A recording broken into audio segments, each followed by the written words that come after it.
Bismillahirrahmanirrahim. Dear students, Assalamu alaikum. This is Misbahullah. Lecture Mathematics. Welcome to Asaan Math. In the previous lecture, we have studied about the basic concept of set. Now, in this lecture, we will study about the representation of a set. So, this is lecture number 2, set representation. इससे पहले lecture में हमने set का definition फिर उसके बारे में जो है उस एग्जांपल्स जो है हमने उस पर किए और लास्ट में हमने उसके जो है मेंबरशिप पर बात की। आज हम बात करने जा रहे हैं सेट रिप्रेजेंटेशन। सेट को हम किस तरह रिप्रेजेंट करते हैं, तो रिप्रेजेंटेशन ऑफ अ सेट में सबसे पहले जो आता है वो है नेमिंग अ सेट। जब आप सेट को रिप्रेजेंट करते हैं तो उसको नाम देते हैं, तो वो नाम हम किस तरह देंगे, वो किस रूल्स के तहत हम उसको नाम देंगे। ठीक है, तो सेट को जब हम नाम देते हैं, उसको डिनोट करते हैं, we will use the capital letter of alphabets ABC। ठीक है, हम कैपिटल लेटर यूज़ करेंगे और उसको नाम देंगे और इसको डिनोट करेंगे। For example, A is the set containing 1 2 3 4 5। ठीक है, तो ये एक सेट है जिसको हमने नाम दे दिया कि this set is the set A and it contains the numbers the set of the natural number, the first 5 natural number 1 2 3 4 and 5।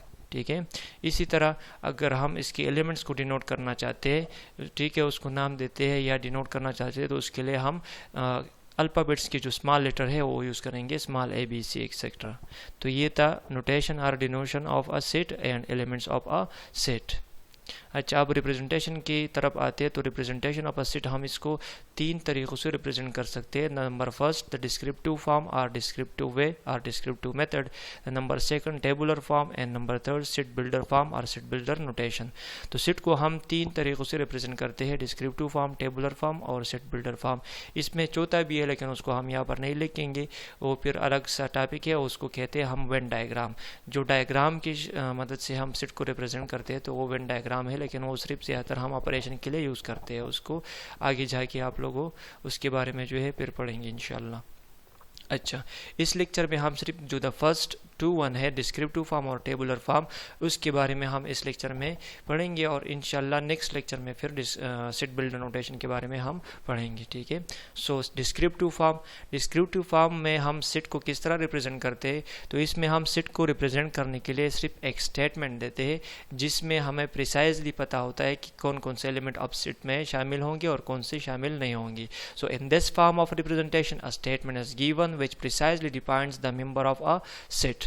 ठीक है, तो एक स्टेटमेंट दिया जाता है जिससे ये पता चलता है कि इसमें कौन कौन से एलिमेंट आते हैं, which precisely defines the member of a set. For example, n is the set of natural number. ये एक स्टेटमेंट है, लेकिन इस स्टेटमेंट से हमें पता चलता है कि हम कौन से सेट या कौन इस सेट में कौन कौन से एलिमेंट आएंगे, तो इससे बिल्कुल जो है प्रिसाइजली हम उससे मतलब ले सकते हैं। n is the set of natural number.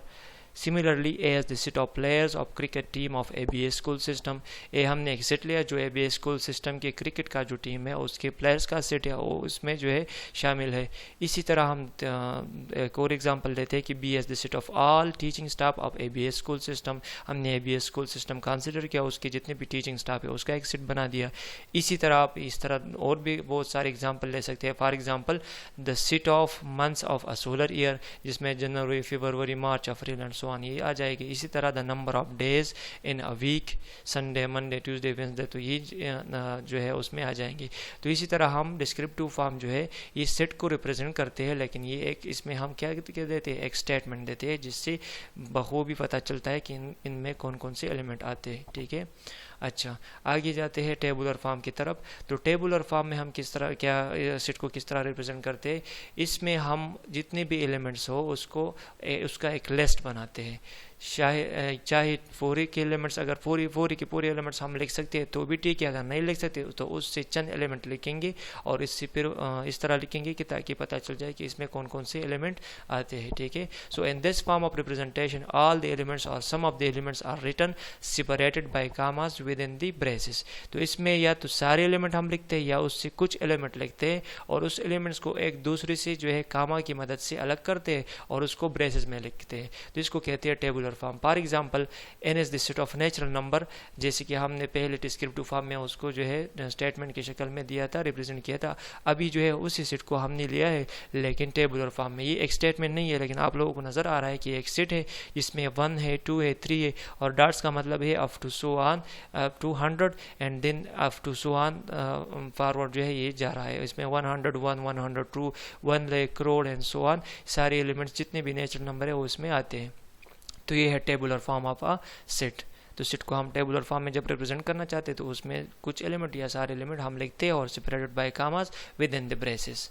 Similarly ये एक दूसरा सेट हमने लिया कि a इज इक्वल टू, इसमें है Monday, Tuesday, Wednesday, Thursday, Friday, Saturday, Sunday. ठीक है, तो सेट के बारे में हमने स्टेटमेंट नहीं दिया, लेकिन सेट के जितने भी एलिमेंट है वो आपको नज़र आ रही है, वो हमने लिख के है। तो ये टेबुलर फॉर्म है, इसमें सारे जो एलिमेंट है हमने लिस्टेड किए है। तो ये असल में सेट है, the set of days of a week. Similarly, V is the set containing A, E, I, O, U.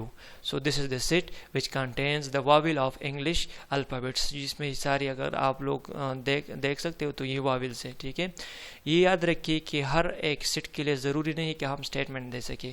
बाद सेट हम रैंडम भी ले सकते हैं। फॉर एग्जांपल मैं एक सेट लेता हूँ जिसमें 1 है, 5 है, फिर 9 है, फिर 12 है, फिर 0 है उसमें, फिर -5 है, मतलब उसको हम रेंडमली सेलेक्ट करते हैं। तो उसको न तो हम सेट बिल्डर फॉर्म की शक्ल में लिख सकेंगे और न उसको जो है हम उसके बारे में एक स्टेटमेंट दे सकेंगे। उसको हम जो है लाजिमन उसको टेबुलर फॉर्म में लिखेंगे। लेकिन ज़्यादातर सेट इस तरह होते हैं कि उसके दरमियान एक कंडीशन जो है रिलेशन होता है, उसके बारे में हम कंडीशन पुट कर सकते हैं, उसकी कुछ प्रॉपर्टीज़ होते हैं। तो जब प्रॉपर्टीज़ या कंडीशन वगैरह होते हैं तो उसको हम डिस्क्रिप्टिव फॉर्म में भी लिख सकते हैं, टेबुलर फॉर्म में भी लिख सकते हैं और इसी तरह सेट बिल्डर फॉर्म में भी लिख सकते हैं। ठीक है, तो ये था आज का लेक्चर जिसमें हमने रिप्रेजेंटेशन ऑफ अ सेट के बारे में पढ़ा।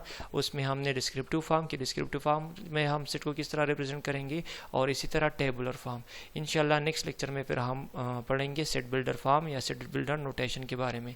ठीक है, ये मैंने अलग इसलिए छोड़ा कि इसमें जो है बहुत सारे डिटेल है, उस जितनी भी डिटेल उसके बारे में इंशाल्लाह हम नेक्स्ट लेक्चर में पढ़ेंगे। ठीक है, थैंक यू।